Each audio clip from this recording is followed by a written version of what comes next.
welcome back, everybody. This is Music Talk with Dave and Mike. I'm Dave. I'm Mike. And this week we are doing the new Alice Cooper. It's called Detroit Stories. Looks like this. Just like this right here. It's a pretty cool album cover. I mean, I really like it. It's got the burning building on the front, you know. You got the opening on the inside gate. You got the flag. Got a whole pamphlet. Yep. And it comes with the CD here. It also comes with a great live DVD, which unlike Kansas, they actually put something different on this CD DVD, where last week Kansas just gave you the same thing twice. Yeah. So I like that. It's great. Got all the words. You know, It's got the words there. You got all the liner notes. Who played what? A lot of guests on here this time. Mm-hmm. Pretty cool little thing. It actually gives you every song that's on the live DVD in here too. Yeah, it does. Yeah, gives you the band that's on the DVD here. So It's very thorough, this album cover. Very well thought out. It is, yeah. And does a live radio show every night. Yeah. I mean, doesn't matter if he's on tour or not. He's doing his live radio show. I mean, how old is he now? Like, he's got to be close to 70, right? Well, he's older now. He's probably about 77. Really?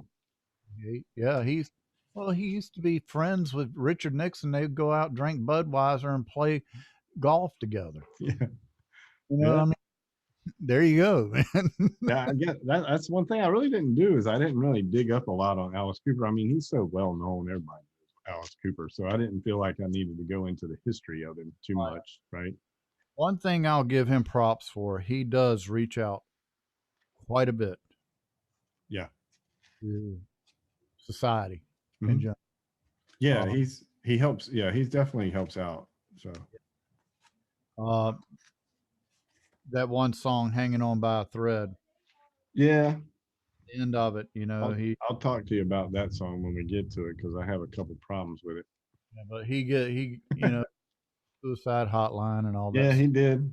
And I have that written down too, that I gave him props for that. Yeah. Because it's bad right now, man. Everybody's fighting the COVID thing. Well, you're fighting the COVID thing, and also too, you're fighting a huge surge in homelessness because of businesses shutting doors and nailing the doors shut. Nobody's got money. And I can tell you right now, living here in Olympia, we got a huge problem with it. We got on this one road, Lilly Road, which leads over to our hospital on one of our bus runs. We got 40 RVs parked alongside the road. That's crazy. 40. Crazy. So the speed limit's 25 miles an hour through there. Yeah. But you don't even want to go to any more than 10 because you never know if somebody's going to step out from between the RVs. Right. It's nuts. I don't know if you just heard that or not, but I'm having a terrible thunderstorm out here. So you're liable to hear some lightning and see some lightning and hear some thunder out here. So talking about Alice Cooper, man. Yeah, right. It could be Alice. Little soundtrack for tonight. But the other thing about Alice, but yeah, every Halloween and every Christmas, he sets a house up there in Scottsdale, Arizona. For children to come out, and of course, you're hearing some of his music and stuff, but there's just all kinds of games and different things to do. I mean, he does that every year. Well, he's a creepy kind of guy, so Halloween's his time of year, man. Right. I mean, he's got the spider eyes. So anyway, we'll get into the record. Yeah. And I mean, it's a good sounding record. I'm not a big fan of Bob Ezrin, as everybody knows by now, because I just don't like his production work. But I think he got some good sounds on this record. I'm pretty sure that it was influenced by all these studio musicians he's using. Yeah. And also Alice's input as well. And I mean, him and Alice go back 50 years, so he knows him well. But anyway, the first song we got is Rock and Roll which is a Lou Reed song, right? Lou Reed. And it's got Joe Bonamassa on guitar, so that's a plus. And it's a good song. I mean, I like the song. It was pretty good. Uh, the drums sound great.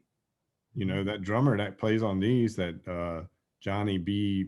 Badanjek. I'm not sure how you pronounce that. Do you know this drummer? Bananjek. Yeah. Yeah. I Have don't you ever heard of him? think I've ever heard of him before. To be Yeah, I honest, don't know who the bass player is either. Paul Randolph. I've heard that name Yeah, I mean, I think he's a studio guy. but I've heard his name before. Yeah. Yeah. Um, Well, yeah. but they got a good sound going there. I mean, the guitars sound pretty good. Of course, you got Joe Bonamassa, so you know it's going to sound good. So, I mean, it's a good song. The second song, you know, Go Man Go. I know we were talking a little bit before the show about how this sounds like could be a soundtrack album almost. Yeah. And to me,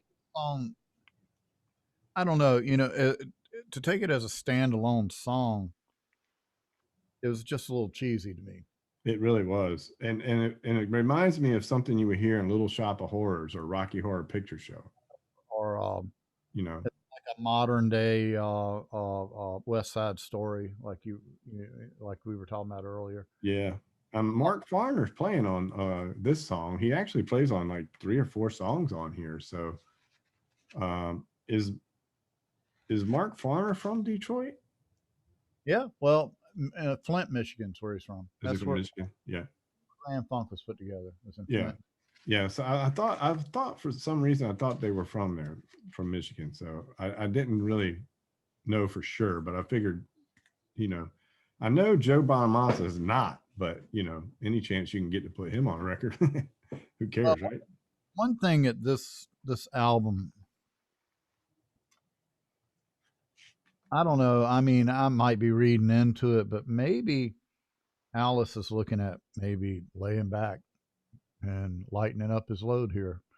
You know, because there is a lot of collaboration on here. Yeah. You'll notice that a lot of the songwriting was done by a lot of his original songwriting team. Well, and they play on 2 songs, which are the 2 songs that I liked the most were his original band members. Right, right. First, well, the third song, I got to tell you, man, Our Love Will Change the World. I hated this song. It has that drone, and it's like, I don't know. There's something about this song. It's like something that like they're trying to brainwash me. Even the words are, we're going to change the world and you might not like it, but you'll get used to it. And then it's got that drone and it's like, I hate this song. I just could not get into number 3. I couldn't even, I would try to listen to it 2 or 3 times and I just couldn't, man. It was just driving me insane, that droning guitar. I, I couldn't take it, man. I was like, oh gosh. So anyway, I but think, so, lyrically it kind of stands on its own, but yeah. like I mean, presentation is 90% of the game. So if Yeah. you I can't mean, music, yeah, the words mean nothing. yeah, but I mean, when you say you're going to change the world into a strange place that I won't recognize, and you may not like it, but you'll get used to it. I don't want a world like that. Yeah, I don't want a world I'm not going to like. true too. Yeah, It's kind of weird, but yeah, I think that's more Bob Ezrin right there, honestly. yeah. Well, I mean, that's his kind of stuff, man. He writes crap like that. So, yeah, it's you know. and unfortunately, politics pop up too much in music Yeah, in correct ways. I mean, if you're going to be political about it, then draw back and be, Crosby, Stills, Nash and Young. Back in the old days when they'd slap you in the face with four yeah. dead and a fire. I mean, how Well, political. but when they wrote a song that talked about how love was going to change the world, they weren't telling you weren't going to like it. you know, you're not going to, they wanted you to be, in a loving world. Here he's like, you're not going to like this world, but you get used to it. Anyway, but the fourth song I really liked, that was Social Debris. I liked it a lot, and it's got the original guys. Well, I got to see all these guys when he did Killer. Mm-hmm. When he went out and did the opening Yeah. tour over at Hampton Roads Coliseum. Yeah. My God. Dead babies and Well, see, that's the stuff, that's what this song reminds me of is that kind of Alice Cooper. right, Because I mean, those are the guys on those albums. And right. and you can tell the difference between the sound of this song, number 4, than the rest of them. Hmm. And it's crazy because I mean, just having those different, like, I don't know, it's just a whole different vibe with Right, that band.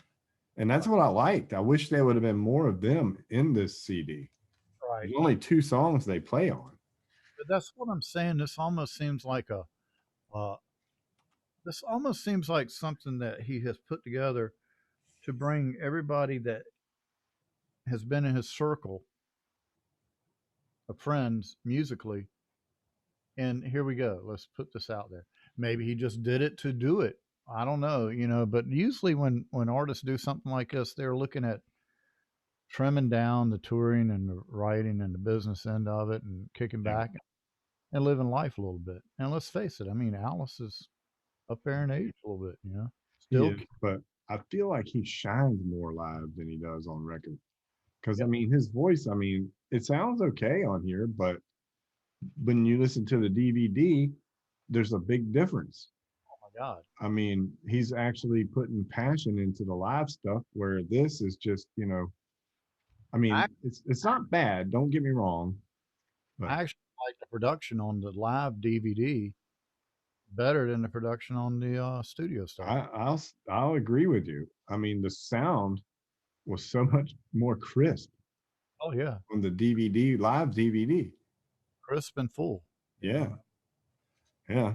So after that, we get to number 5, which, by the way, there's 15 songs on here. And one of my things about CDs is they have too many songs. So 15 songs is way too many songs for me on one DVD or CD. Sorry.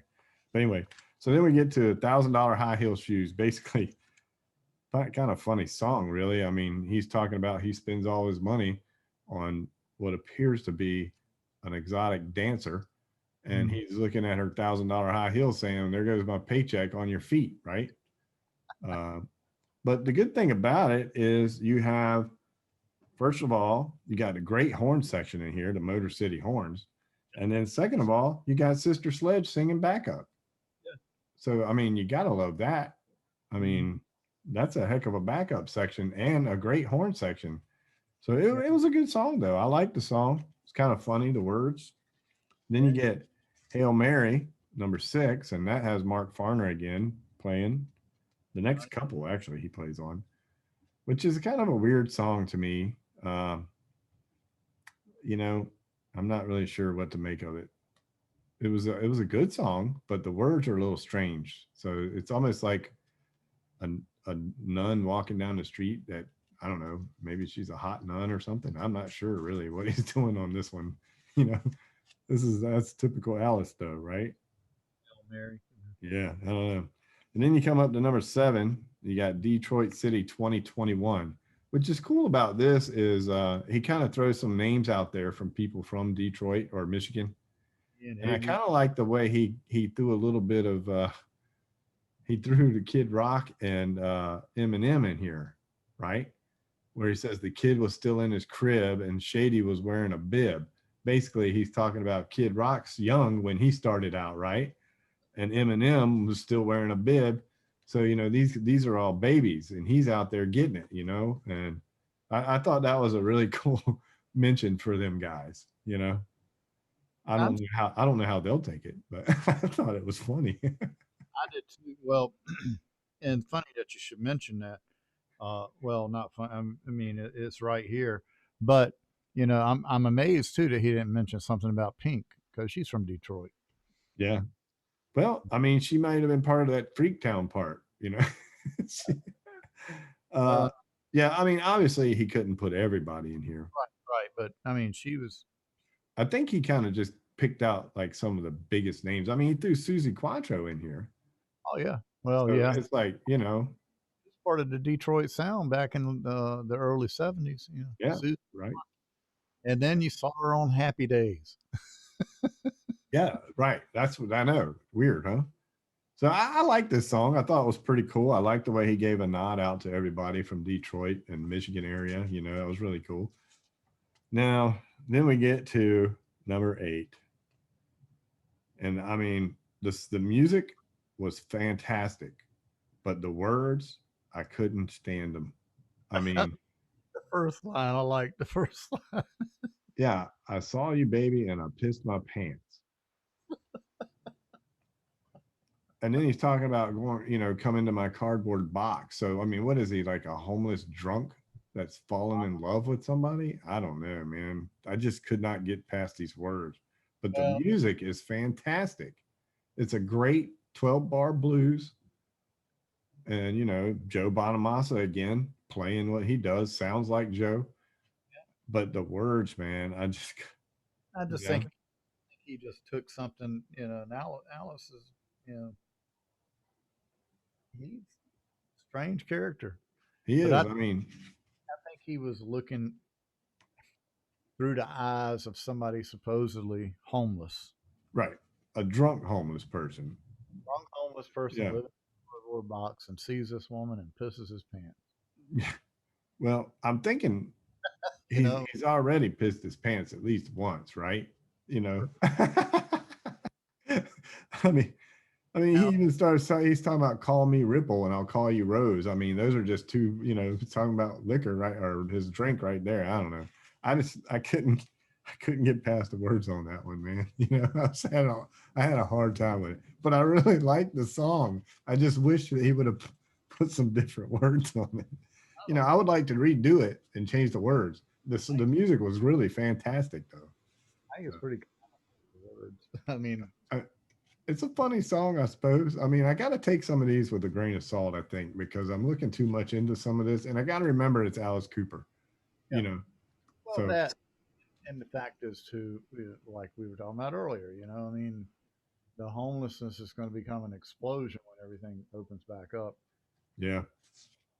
He's just staying on top of the political game here as far as what's going on society wise. You Well, know, plus, I mean, Detroit's got a bad name for being a rundown town anyway, right? So, Mhm. I mean, they've always been known for that, right? Oh yeah, and speaking, well, that's a whole other subject. We'll get Yeah. along. So then we get to song number 9, which I like the title of it, Independence Dave. I Yeah, mean, it's got my name in it. How can I not like that title? And I tell you, I tried not to like this song, but I can't help but like it, man. Every time I listen to it, it makes me smile, and it's a stupid song. well, I love. Well, see, that's the whole thing that tells me with this collaboration, doing doo ditties and the wah wahs and all that stuff, Yeah. of a hard rock and roll sound, and it's like, okay, it's Detroit, man. That's I all it mean, is. yeah, I don't know, man. Some of these backup vocals that are on here just drive me crazy with these, like you were saying, these doo wops and ooh Yeah, wah oohs and again, I try not to like the song, but I can't help but like it. For some reason, there's something about this song that I'm like, man, I like this song. I don't want to, but I do. I think the words are really weird. I guess Dave is the man or something. I'm not really quite sure who Dave is he's talking about, but uh, I don't know. Maybe he wrote something about David Lee Roth or something because I mean, there's a lot of stuff in here. I'm looking down here at guitars and stuff, and it's like they got Wayne Kramer now. Is he from Kramer Guitars? No, I don't think so. Um, I meant to look him up too. I think he was with Alice back in a little further back, and he came back in for this because he helped write some of these songs as well. Yeah. So anyway, Independence Dave, great title. Love the title. Number 10, we get to I Hate You. Kind of They all, reminds me of a B-52 song a little bit, but it's funny because they all sing. This is the original band again, right? And I like it because they're kind of yelling at each other. It's like a band practice, you know what I mean? And the drummer saying, "Man, your guitar is too loud," or you know, yeah. that's what this song reminds me of because I mean, you got Neil saying to Dennis, which is basically the drummer saying to the bass player, "I hate you and your stupid bass," you know. I mean, and this song's great to me. And then you got Mike, which is the guitar player, yelling at the drummer, saying, "I hate you and your spinning sticks and your platform boots and your insane chicks," you know. I mean, that's super funny. And then Dennis saying to Alice, "I hate you with your spider eyes and your guillotine." You know, that's so funny. And then Alice is yelling back at Mike about how he hates his guitar pout, you know, that little face that they do. You know, and I love the thing at the end where he says, "You're the king of America, but you're no Jeff Beck." It's like, you know, I mean, Right. who do you think you are, dude? You're no Jeff Beck. My wife and I busted out laughing at that. That's great, right? But then at the end, they all yell at somebody named Glenn. And the only thing I could figure is it was the old guitar player named Glenn Buxton. And he was one of the original guys from day one. And he died back in the 90s of pneumonia. So I'm not sure if that's who they're talking about, but Yeah, last line though in the song. yeah, what a Sid. Yeah, but most of all, we're filled with rage at the empty space you left on stage. Right, because that, you know, now he's gone. Yeah, what What a Sid. Yeah. So, but I kind of looked up that with the Glenn Buxton guy, but he didn't really have a drug or mental problem. He just died of pneumonia. he I had mean, pneumonia. unless there's something underlying that I don't know about. So I don't know why he would have said Sid. I think what this song is just replicating is they probably spent a lot of time on the road with each other, Hmm. and they got on each other's nerves. Exactly. Tell you something. When you're out there on the road, people think it's all It's fucking party. terrible. No, it's not. You you finish a gig, you pack up. Now, granted, they weren't toting all that shit, but I guarantee you they had a lot to pack themselves. Yeah, You hop on that tour bus or you hop in that damn van or whatever you're traveling in, and you drive for 8 or 10 hours to get to your next gig. You yeah, try to sleep in that van, and when you get there, you find out, well, yeah, you can go ahead and bust it out and set up and hope you get some sleep before the gig. exactly. Yeah, it's not fun. I know. No, When you're on the road, you don't eat, you don't sleep, and you don't get paid. eat Penrose sausages and crackers, and you make your bandmates hate you. Yep, exactly. And that's pretty much what this song's about. I mean, and I love it. I think it's great that they all put a little comic in there. I mean, even Alice, you know, they rag on Alice, you know what I mean? So I like that. I thought it was a great song because of that fact. And it's like a good old punk rock song almost, you know? In the And beginning, the original band, and that's another song that I really liked on this because it had that feel, that same Alice Cooper feel. I think in the original idea of the Alice Cooper band, I think it was actually a collaboration. I don't think it was Alice Cooper. I think this just happened. Hmm. Alice Cooper became the one that everybody was wanting to see. Yeah. Yeah. And I mean, you know, it turned out well, that's for sure. And he's still rolling. So then we No, come up to track 11, Wonderful World, which starts out like a Michael Jackson song to mhm, me. I thought it was a Michael Jackson song, right? I don't yeah, know. It wasn't much about this one that I could say about. And then Sister Ann, I didn't really dig that one very well. I mean, it was okay. Just a filler song, really. Sounded mhm. like, I guess. I don't know. Out my head, but I know I listened to it quite a bit. And then you got Hanging On by a Thread, which is what you were talking about earlier. And what I'll say about this is this song is a song that's already been written by a band called Weezer, and the song's called Sweater. It is the exact same song, except for the words and the phrasing. I don't know if you've ever heard that song Sweater by Weezer, No, but not I want you to do that this week. Listen to this song, then listen to Sweater by Weezer. And it's exactly the same thing. So I don't know. I don't know, man. It's very close. It's closer than that Spirit song was to Stairway to Heaven. I can tell you that. But anyway, and I mean, it's a good song because you know he's trying to keep everybody pepped up. He wants, you know, keep your head up it's going through some rough times.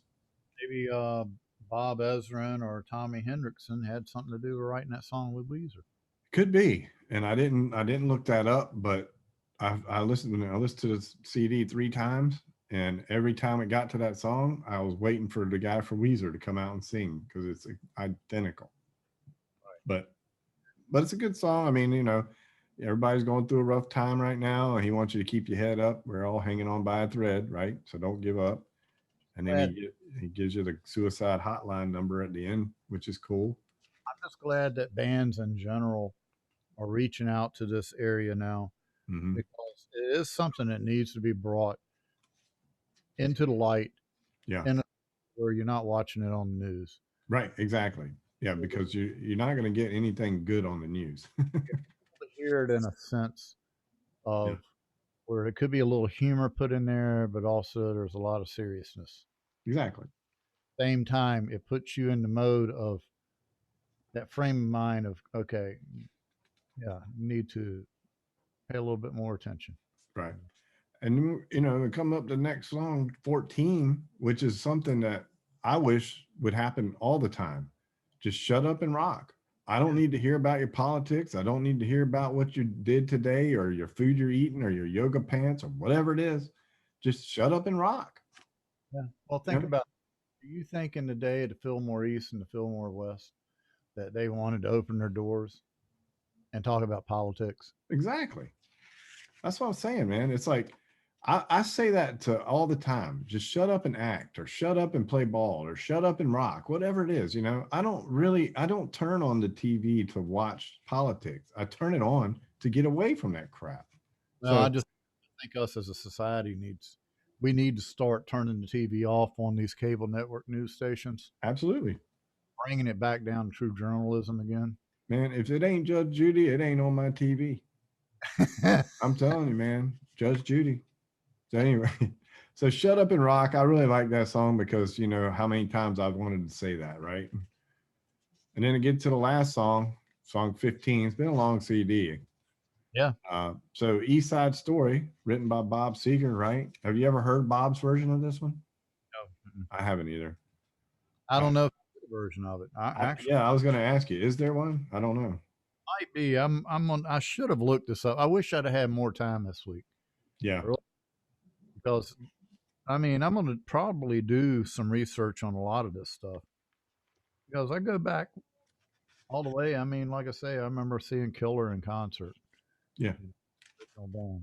Well, I wanted you to kind of talk about maybe some of that because you've been through pretty much his career, right? Well, that's what I'm saying. I remember, like, for example, sitting around with the Grand Funk Railroad album, uh, uh, their first live album. And when you open it up, you see Don Brewer sitting there drinking Budweiser, which brought to my attention was, hey, Alice Cooper hangs out with Richard Nixon playing golf, drinking Budweiser. It's like, okay. Right. And funny thing too is I saw him doing an interview with Jeff Beck like from 10 years ago. So it's funny how he puts Jeff Beck in here too. Yeah. Well, he's been around, man. Alice Cooper knows everybody. You know what I mean? Alice Cooper is a man that more than deserves to be nominated and put in. I want to say the Rock and Roll Hall of Fame, but I swear to God, I can't look at it as Rock and Roll Hall of Fame anymore after the past. Is he not in the Rock and Roll Hall of Fame? No, he's not. He's like the original shock rocker, man. People like him are what paved the way for people like Ozzy and all these crazy bands that are rolling around, right? Kiss out there doing their pyrotechnics and all that stuff. Who do you think really brought that to the stage? Exactly. Cooper did it more with theatrics and magic. My God, the man gets up there and sticks his head in the guillotine, and it looks like from every angle you can look at, his head gets cut off. Right. Exactly. And that's what that guy said he hated. on that song. I hate you. Yeah. Oh, a guillotine. Oh, big surprise. I hate He's your still broken pointed nose, your big fat mouth that you never close. Yeah. Anyway, I mean, all in all, I mean, it's a good CD. It is, you know.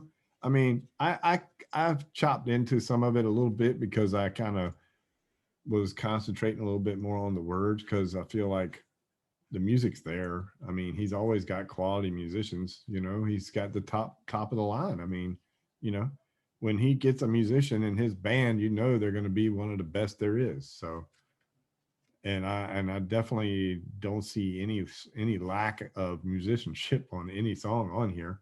Some of them I didn't care for much, but just my taste, you know. Um, well, and well, to show you how dedicated the musicians are to him, at one point when he's talking about what's her name, guitar player that she flew in from a talking about vac, Nita Strauss. she flew in the very day of the taping of this show, Hmm. Paris Theater, and just walked on stage and just started ripping it up. Yeah. Well, she's a superb guitar player. I Right. mean, she's top notch, Nita Strauss. Every So one of these guys were ripping it up. I mean, Glenn Sobel on drums. yeah, I, I remember when I first became aware of him, I'd watch him and I'm like, my God, guy's a monster, but he's got to stick that tongue back in his mouth. He's going to bite it off. write it off. Yeah, I'm not real familiar with him, honestly, the drummer. Um, I've heard the guitar players' names, all three of them. They're all kind of like run around. I've seen them in different people before. On the DVD we're talking now, not the CD. Um, Well, so yeah, and Nita Strauss, I mean, she's got her own thing, and I've Glenn's seen her a lot. So I think, you know, a lot like Mark, that guy Mark. I can't think of his last name now. It plays for Pink.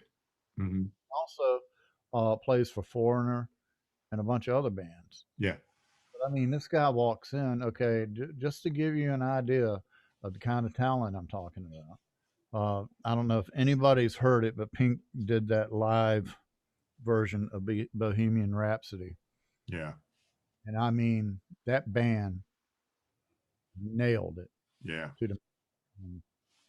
I yeah, don't know anybody else that could have even come close to putting that song out there.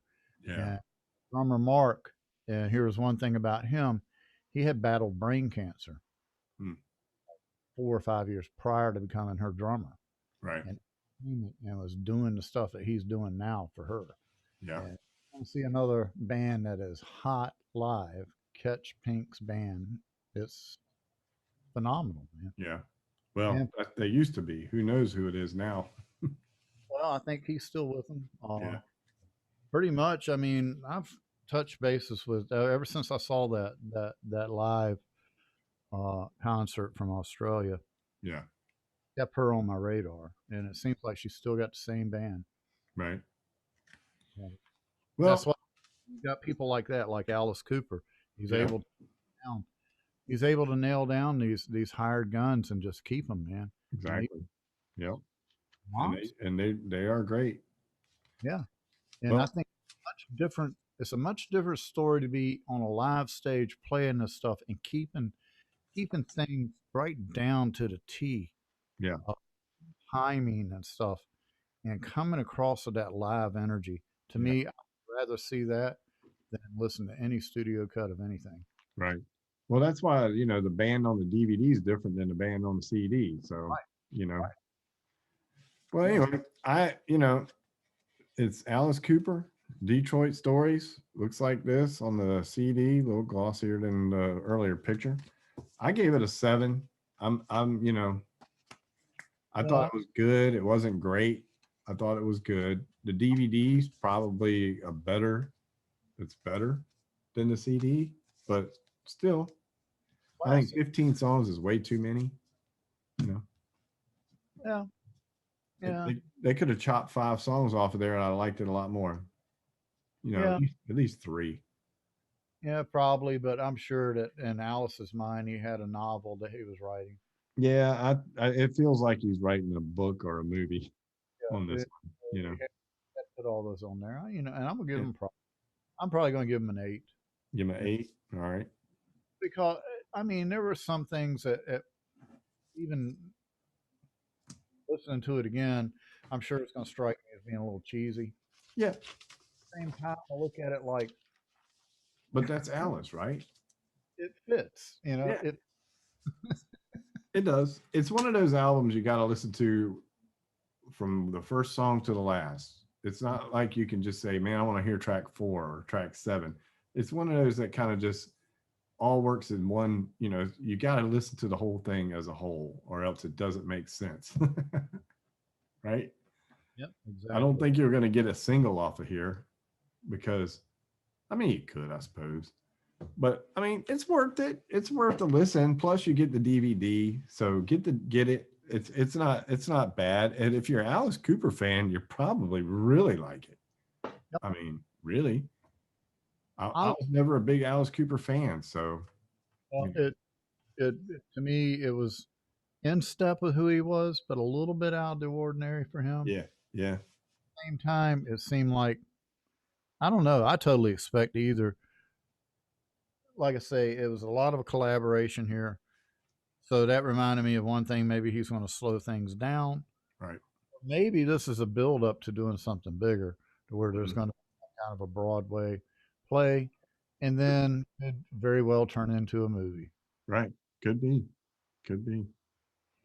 But Well, that's our picks for it. I gave it a 7. Mike gave it an 8. It's worth a listen. Go buy it. You get the DVD with it. That's super. So, I mean, it's worth the money.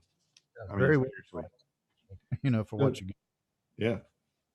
So now I have a new segment I'm going to introduce tonight. And this segment's called Are You Buying What I'm Selling? Right? So what we're going to do is we're going to take something like a record or artist or an individual in a band, and I'm going to try, and Mike's going to do his, and I'm going to try to sell you on why I think this guy is special or this record's special. So my topic is I'm selling you Trevor Rabin. And the thing I'm going to sell you is I think Trevor Rabin is actually one of the most important members of Yes because I think he turned Yes around at a time when not only Yes, but all prog rock was at a time there that wasn't getting a lot of listening to. This all happens, you had the 70s where prog was really big, right? You had all the big bands. You had Pink Floyd, Genesis, Yes, Rush was doing their thing. And then you get to the 80s, right? Late 70s, 80s. Everybody's starting to change. Music's changing. You got new wave coming in. You got hair bands coming in. You got heavy metal coming in. And prog was kind of taking a back seat. You didn't have a whole lot going on. I mean, you still had people like Frank Zappa out there playing. You had Alan Parsons still out there, but I mean, you're talking about Alan Parsons playing stuff like Eye in the Sky, and I mean, not real proggy anymore, right? Everybody's turning into more of a pop rock thing. Even Zappa was changing. He was going into Zappa just does what he does, so it really can't even use him as a reference for anything, right? But then you look at like Rush, early '80s, they're putting out what uh, moving pictures. They went from the big epic prog songs to more of a radio friendly hits, right? So at the time, you really didn't have a whole lot going on in prog rock. You had like bands like King Crimson were finding new ways, doing new things. Their sound was really changing. You had like new bands coming out in the 80s with like Tool was coming out. you know you had Dream Theater starting to come out, but they're kind of following the heavier metal stuff, right?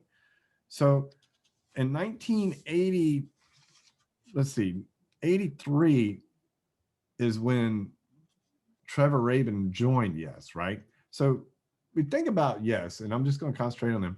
You had the hits, you had the Seen All Good People, roundabout. That was all early 70s, right?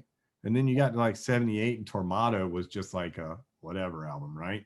And then Drama, John Anderson leaves, you know, uh, the keyboard players are always interchanging. So Rick Wakeman left. So then you bring in the two guys from the Buggles and you do the Drama album, which is a great album. You know, don't get me wrong. Going for the One was a great album. They had some good stuff, but then when the 80 hit, they put out Drama. They totally went a different direction, different sound. Band wasn't even the same, so they took a couple years. So then Trevor Rabin hooks up with Chris Squire, Tony Kaye, and Alan White. And they actually started a band called Cinema. That was what it was going to be. But then they decided that they were going to go ahead and turn it into bring John Anderson in and do some vocal work. So at that point, they're like, you know, we might as well just go under the Yes name. And that's when they came out with 90125, right? Lonely Heart. Owner of Lonely Heart. I mean, it was a hit. It was on number one. It was probably their, and I'm sure it's their only number one hit they ever had, right? And it stayed on the charts. But not only that, every song on here is great. And they're not so proggy, right? They're still got a little progressiveness going on, but they're doing hit style songs, radio play songs, right? But they're still keeping the basis of Yes. You still got the sound, you got the singer. Trevor's doing some singing, great songwriter. You still got Chris Squire, right? So they put out Owner of a Lonely Heart. And then every song on here was on the radio that I can remember. I mean, Hold On was a big one. It Can Happen, Changes, Leave It. I mean, all these songs were big hits, right? So then you get through that, then you go to Big Generator, right? So now Yes is on their stride, right? They're rolling, man. They got hits. So Big Generator comes out. That's this one. Still Trevor Rabin, Chris Squire, Tony Kaye, Alan White, John Anderson, same lineup. So they got, you know, they're coming out with Rhythm of Love, Big Generator, Shoot High, Aim Low. These songs, Almost Like Love, these are all great songs. Love Will Find a Way, still writing hits. They're back in it, right? So then that was 87. So then the 90s roll around. Now you're talking grunge is in, music is really going a little wacky, right? You know, everything's everywhere at this point. And you're starting to get more of a prog metal thing going with the Dream Theaters and the Opeths and all these people. Tool, they're all becoming big. So what does Yes do? They do a union. They bring back everybody and say, you know what, we're going to go out and do an album. We're going to take both drummers. We're going to take two guitar players. We're going to do it all. So then they come out with the Union album, right? And they tour with it. And this album has got some really good songs on it. I mean, you know, Lift Me Up was a hit. And you had a bunch of great songs on here, man, that were real true to form. Yes, again, right? So then after that, they took a couple years break. Trevor Rabin goes off. He starts writing in the studio and then decides to get John Anderson to come in and do some singing, gets Chris Squire to come in, Alan White, and then Tony Kaye. And then they put out this album, which I can't find a cover for it. So, because I play it all the time, so I probably lost it somewhere. And this is Talk, one of my favorite Yes albums of all time. This came out in 94. So to me, with Trevor coming into the band, I feel like not only did he save Rush, I mean, yes, but I feel like he kind of saved prog rock also because he kept Yes together. And as long as Yes was out there putting out records and making hits, I feel like the rest of the prog world had something that they could hang on. They're like, listen, if Yes can do it, then we can do it. So they kept coming in and prog came big again. And then you got a lot more prog metal. So now prog's taking a bigger, you know, you got the Porcupine Tree, the Spock's Beard, all these other bands are coming out. And you know, I personally am trying to sell you that Trevor Rabin single-handedly kept Yes together those many years, made them bigger than they ever were, and probably saved prog rock as a whole. So I don't know if you're buying that, but that's what I'm selling. I could see where you're coming from with that. Um, I don't think prog rock would have ever died, but I do believe that because of Trevor Rabin, he kept it in the mainstream. Yeah, exactly. stayed aware of it, and they continued to do radio-friendly prog rock, which Right. is a hard thing to do. It is. Take, King Crimson, for example. There's not very many of their songs that are actually radio-friendly at all. The No. only that they did that anything I feel like, and it wouldn't have been able to happen at the time when the album was released, but later on, maybe 10 years down the road, was Mm. Island. Yep. Stuff like Ladies of the Road and things like that. Right. That's a very risque song, Yeah. but all that aside, Yep. yeah, I'll give it props. I mean, um, yeah, I think that Yes is, I mean, and Trevor Raven, very responsible for keeping prog rock in the popular face. And yeah, and the thing, and another reason I kind of say that too is, and especially because for Trevor Raven, I mean, they won a Grammy with him. They had a #1 hit with him. And there are other bands that were prog or progressive rock in the 70s started to really go weird, man. I mean, they weren't even, you had Asia, which was doing radio friendly songs, and then you had Chicago, which had the Peter Cetera stuff, doing all that pop stuff. It wasn't even Chicago at that point, right? Well, Chicago was a prog rock band in the early days. Right. Horn section. Yeah. Actually, to me, they opened the door for what Earth, Wind, and Fire turned into. Yeah. But see, and the thing about it is during the time of the 80s and 90s, they were doing, like super ballad stuff, man. It wasn't even prog. So playing bass or singing, I mean, yeah, exactly. So that's why I feel, that's why I'm trying to sell the idea that Trevor Raven and Yes actually kept prog rock in the mainstream, like you said, and actually probably spawned off bands like Tool and Dream Theater and all these other bands, because they were bringing on, because Trevor Rabin was bringing on that more of a rock guitar edge to the prog rock, which kind of led to the prog metal. When you take the 80s heavy metal, you take the 70s prog rock, and you mix it together, you start coming in the 90s, and you're getting Dream Theater and Porcupine Tree and Steve Wilson and his stuff. And anyway, that's what I'm selling. Yeah.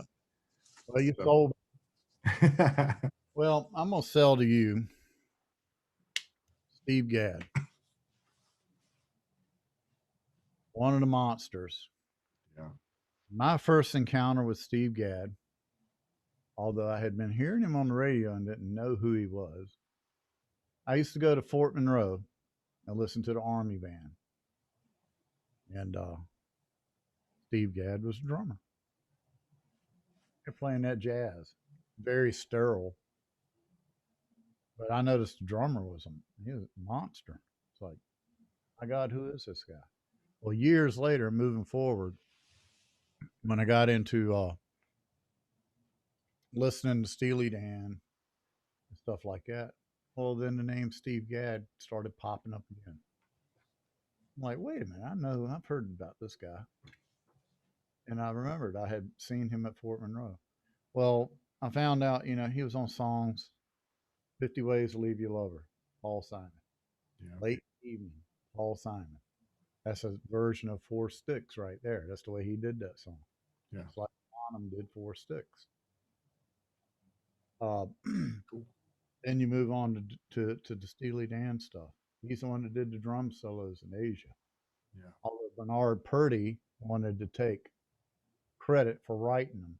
And Steve said, I was never aware of Bernard Purdy writing solos. Said that's just something that I came up with spontaneously. I'm like, right. Wow. It's like, yeah. Think about it.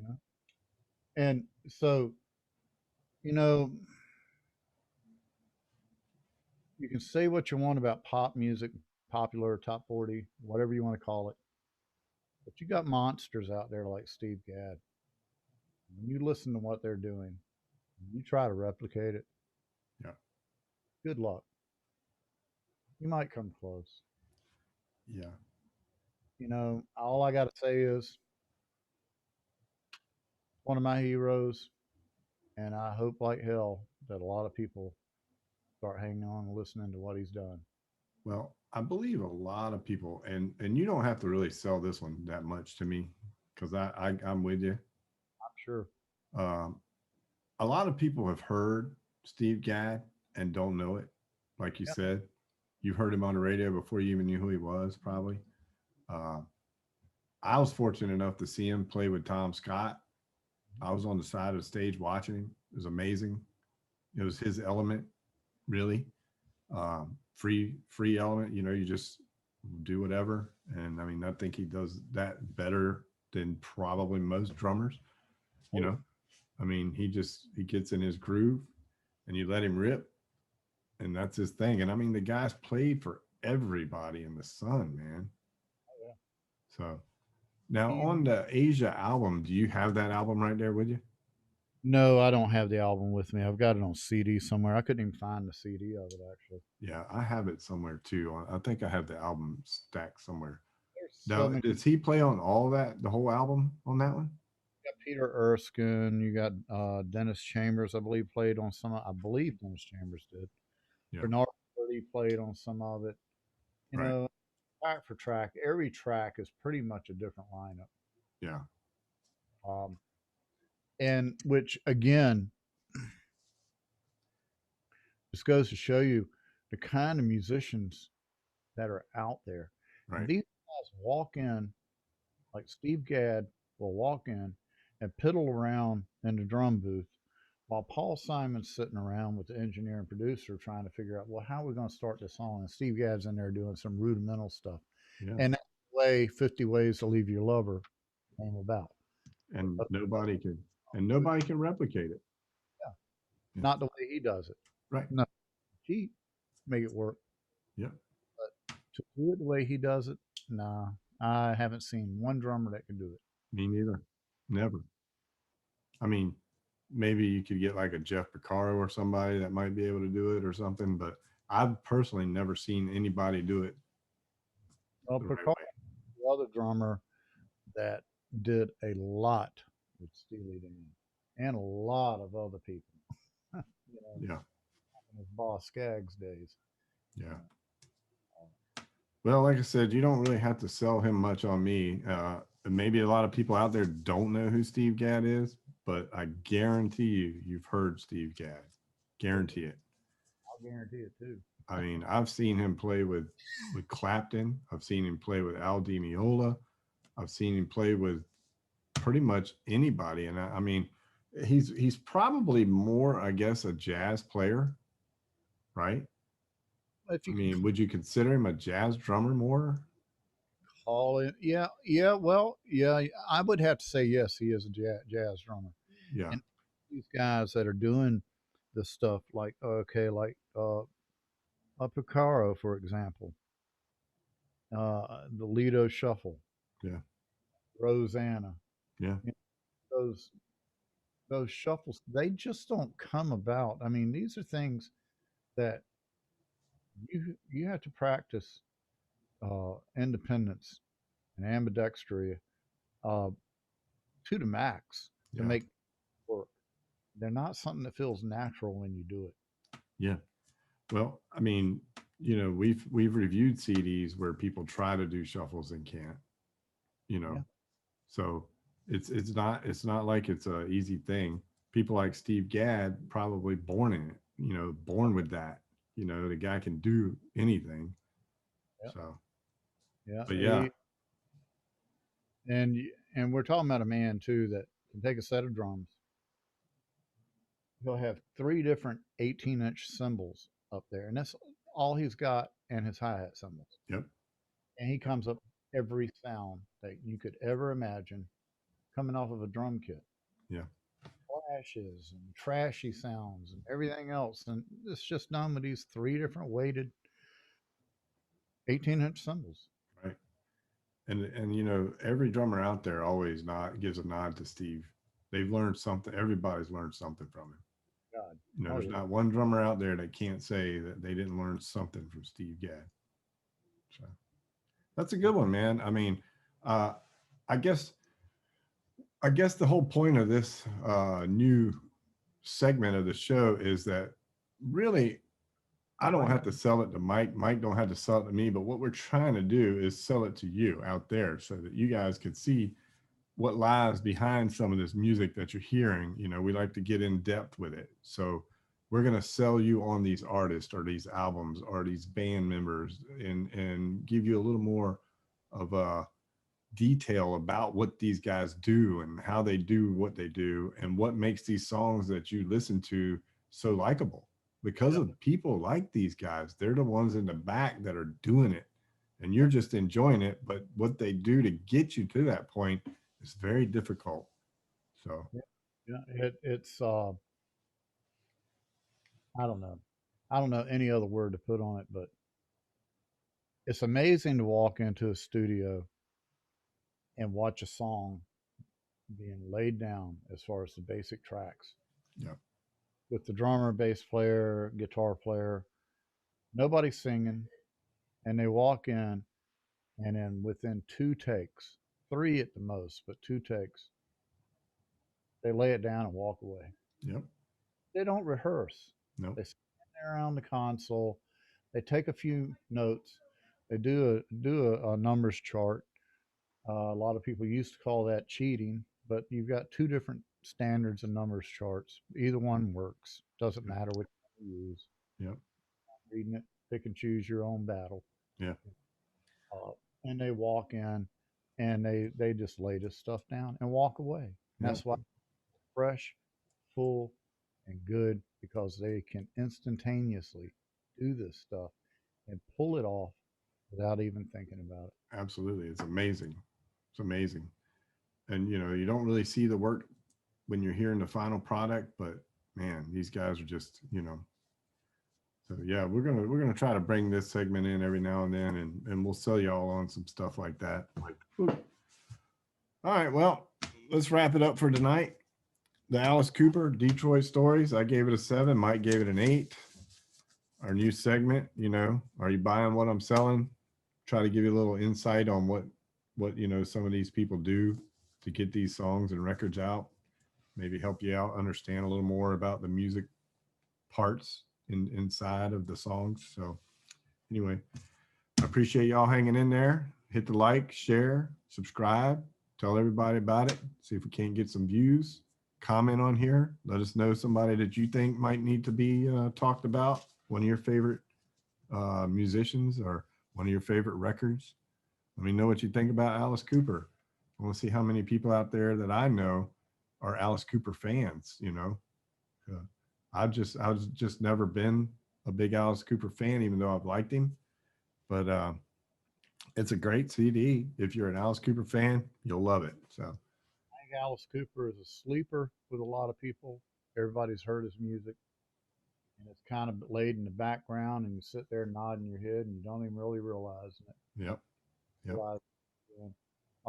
I think he's a man that's gone very unnoticed at times. Uh, and I'm just, just sending out props to him. All the respect in the world for him. Absolutely. Grew up listening to him. I'm going to continue listening to him as long as he's putting it out there. Yep. Rocker, and he knows the business, and he knows how to put that extra little edge on it, regardless of how cheesy the song is. Yeah. It's still likable. Exactly. There you go. All right. So all I got to say is peace and love, and listen to the music. Until next time, listen to the music. Rock and roll.